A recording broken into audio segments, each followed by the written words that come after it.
పాల పోటీలు పెట్టారు. బ్రిటిషర్స్ కి ఒంగోలు ఆవులకి పాల పోటీలు పెట్టారు. నేను ఆ రికార్డ్స్ చూశాను. 1923లో బ్రిటిషర్స్ ఒంగోలు ఆవులకి పాల పోటీలు పెడితే దాంట్లో 24 లీటర్లు ఇచ్చిన రికార్డ్స్ నేను చూశాను. ఒక ఆవు 24 లీటర్లు ఇచ్చింది, పూటకి 12 లీటర్లు. ఆ రికార్డ్స్ నేను చూశాను. ఇది ఎందుకు జరిగింది?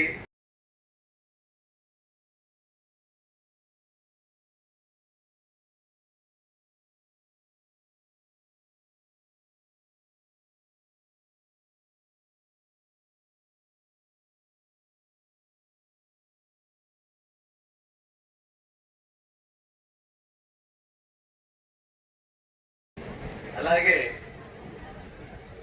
ఆయుర్వేదాన్ని ఎంతో ప్రచారం చేస్తున్న సుందరరాజ్ పరిమళ గారు కూడా వేదిక మీదకి రావాలని కోరుతున్నాం.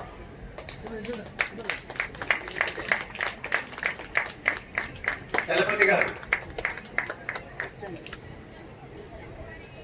మీరు కవర్ చేయండి సార్. గారు చేయగలుగుతా పిలిస్తే వెళ్ళాలి కదా బాబా.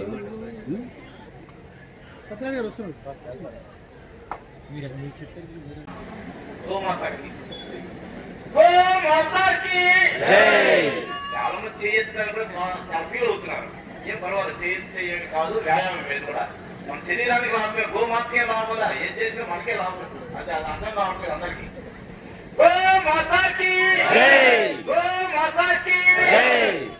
అదే విధంగా ఆ యొక్క భూమిలో పంటలు పండించాలంటే ప్రధానమైనటువంటి ఒక ఆయుధం ఉంది, నాగలి. ఆ నాగల్ని పట్టినటువంటి ఒక వ్యక్తి శ్రీకృష్ణుడి యొక్క అన్న బలరాముడు. బలరాముడికి గదాయుధంలో చాలా పెద్ద నైపుణ్యం కలిగిన వ్యక్తి. ఆయన గదని ఆయుధంగా స్వీకరించరా. గదాయుధంలో అటు దుర్యోధనుడికి ఇటు భీముడికి అందరికీ యుద్ధాన్ని నేర్పించిన ఏకైక వ్యక్తి ఎవరైనా ఉన్నాడు అంటే ఆయన బలరాముడే. ఒకసారి బలరాంజీ కూడా నమస్కారం చేద్దాం. బలరామజీకి బలరామజీకి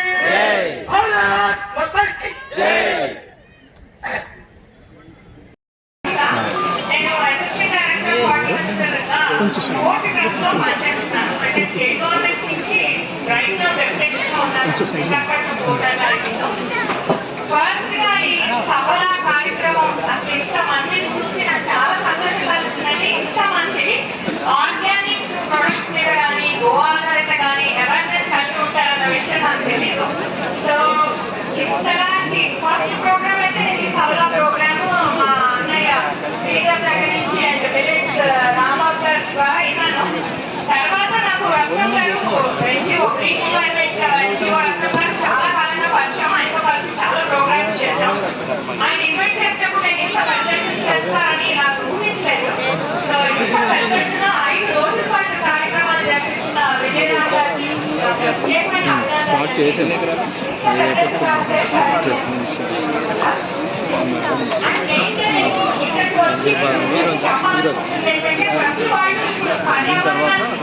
కాపాడుకోవడానికి మొక్కలు పెంచాల్సిన అవసరం చాలా ఉందండి.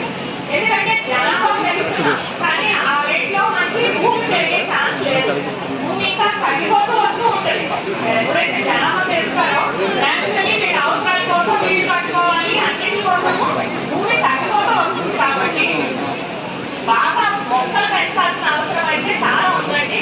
సో మనందరం కూడా మనకి చేయించడానికి, అలాగే మీరందరూ ఈ మంచి కార్యక్రమానికి రావడానికి మీ అందరికీ నా అభినందనలు అండి.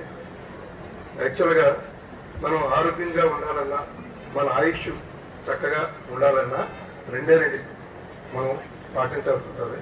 ఒకటి మంచి నిద్ర, ఆహారం.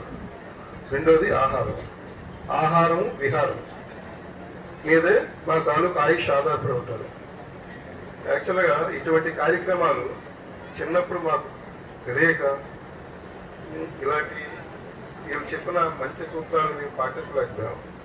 నాకు తెలిసే టైంకి 40 years దాటిన తర్వాత వీటి మీద అవగాహన వచ్చింది. ఈ అవగాహన వచ్చి నుంచి ఇటువంటి కార్యక్రమాలు ఎక్కడ జరిగినా వెళ్ళి అక్కడ మంచిని తెలుసుకొని వాటిని మేము ఇంట్లో చేయడానికి ఇప్పుడు ఈ మధ్యన మేము చేస్తున్నాము. అయితే ఈ అవగాహన సదస్సు పెట్టడం వల్ల అందరికీ కూడా చిన్నప్పటి నుంచే అందరికీ ఈ అవగాహన కలిగి వాళ్ళు మంచి పౌరులుగా మంచి ఫుడ్ తిని మంచిగా ఆరోగ్యంగా ఉంటారని నేను ఈ సందర్భంగా మీ అందరికీ తెలియపరుస్తున్నాను. Thank you sir. 4 అంశాల మీద ప్రత్యేకించి శ్రద్ధ తీసుకుని చేశాము. అలాగే ఈ సభలో ఏం చేస్తుందంటే ఎవరైనా రైతులు కూడా గ్రామాల నుంచి ముందుకు వస్తే వారికి కూడా సహకారం అందించడానికి ఒక ప్రణాళిక తయారు చేశాము. అది కూడా గురువు గారు ప్రకటించారు. ఈ మంచి కార్యక్రమానికి వచ్చిన పెద్దలందరికీ నమస్కారం. సెలవు తీసుకుంటాం.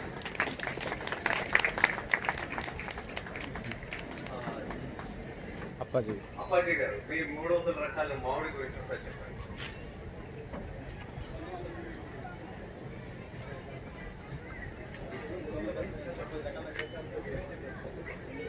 నేను ప్రత్యేకంగా మామిడి మీద సభకు నమస్కారం. నేను కూడా ముందుగా ఏంటంటే పురుగు మందుల వ్యవసాయంలోనే మామిడి తోటలో బాగా పండించడానికి చూసేవాడిని. దానిలో విపరీతమైన మందులు ఎరువులు వాడి దానివల్ల అధిక దిగుబడి వచ్చి మార్కెట్లో డబ్బులు ఎక్కువ రావాలి అనే ఉద్దేశంతో దగ్గర నేను ఒక 1000 ఎకరాల వరకు తోటలు లీజు తీసుకొని మామిడి పంటని ఎక్స్పోర్ట్ వరకు వెళ్ళాను.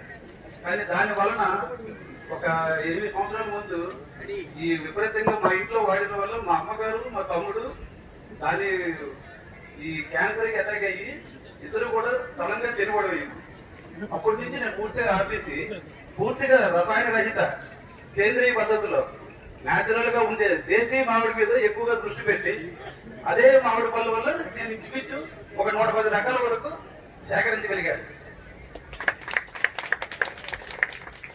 మీకు ఎవరికైనా సరే దానికి సంబంధించిన మామిడిలోని ఏ ఎరువులు మందులు ఏమి వాడకుండా చక్కగా పంట కావాలి అనుకుంటే దానికి సంబంధించిన సూచనలు సలహాలు దానికి కావాల్సిన ప్రతి ఒక్క సహాయం నేను చేస్తాను.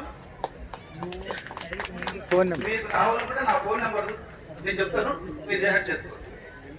7680806262 7680806262. నాకు మీరు వాట్సాప్లో కానీ మెసేజ్ పెడితే నేను మీకు పూర్తిగా మీకు కావాల్సినంత కూడా ఇన్ఫర్మేషన్ నేను పంపించగలను. తయారు చేసిన ఉత్పత్తులతో తయారు చేసే ప్రొడక్ట్స్ మార్కెటింగ్ చేసే వాళ్ళు కూడా ఇక్కడ ఉన్నారు. దాని అర్థం ఏంటి? మన ప్రకృతి వ్యవసాయం ద్వారా చేసిన ప్రొడ్యూస్తో మనం లాభసాటిగా వ్యవసాయం చేయడానికి అవకాశం ఉంది. ఇది కూడా మనం అందరం గమనించాలి.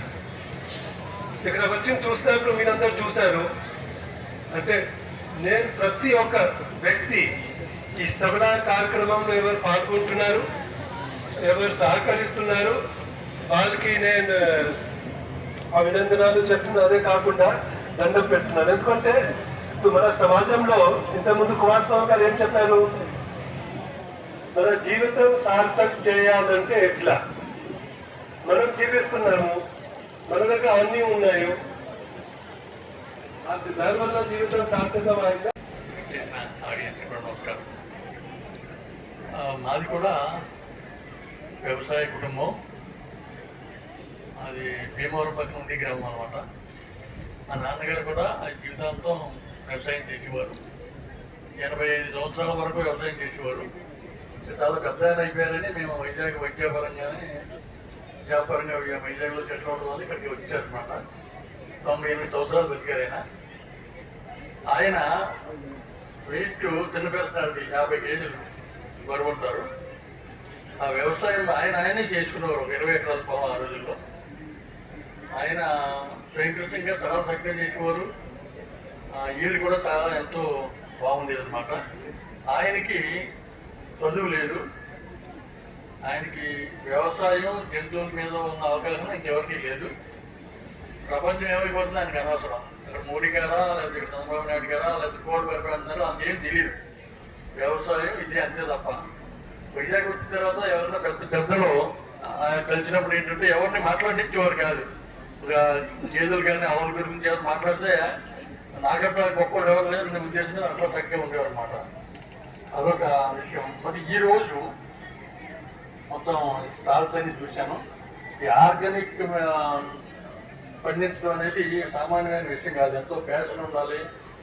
మన హిందూ దేశంలో గ్రీన్ రివల్యూషన్ వచ్చిన తర్వాత పెద్దలు చెప్పినట్టుగా మనం ఎక్స్పోర్ట్ చేయగలుగుతున్నాం. Food is self sufficient for us. And white revolution వచ్చిన తర్వాత మిల్క్ కూడా సెల్ఫ్ సఫిషియెంట్ గా ఉంది. అది ఒక వేస్ట్.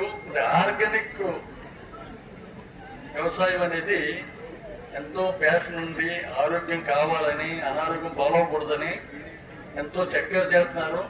వారికి ఆ శ్రమకి గిట్టుబాటు ధర రావాలంటే సరైన మార్కెట్ చూపించే మార్గం మా అందరిది. లేకపోతే వాళ్ళు సర్వైవ్ అవ్వడం కష్టం. ఈరోజు అనేక రకమైన జబ్బులు ఉన్నాయి. మీరు ఆర్గానిక్ మెటీరియల్ మీరు తింటే అన్ని విధాలా అసలు హాస్పిటల్నే అక్కర్లేదు. అన్ని రోగాలకి మందులు ఉన్నాయి. మరి అక్కడ ప్రొడక్ట్ చూస్తుంటే ఎంతో అద్భుతంగా ఉన్నాయి. మరి ఇటువంటి కార్యక్రమాలు ఇంతమంది పెద్దలు ఎంతో చక్కగా అరేంజ్ చేసి అవగాహన తీసుకురావడానికి మనందరినీ పిలిచారు. నాకు చాలా కాలం తర్వాత చక్కటి వాతావరణం చూడటానికి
పునీత, మా నాన్న పేరు సత్యనారాయణ, మాది తులసి న్యాచురల్స్. నేను ఈరోజు సభల భోజనాల పండగకి వచ్చాను.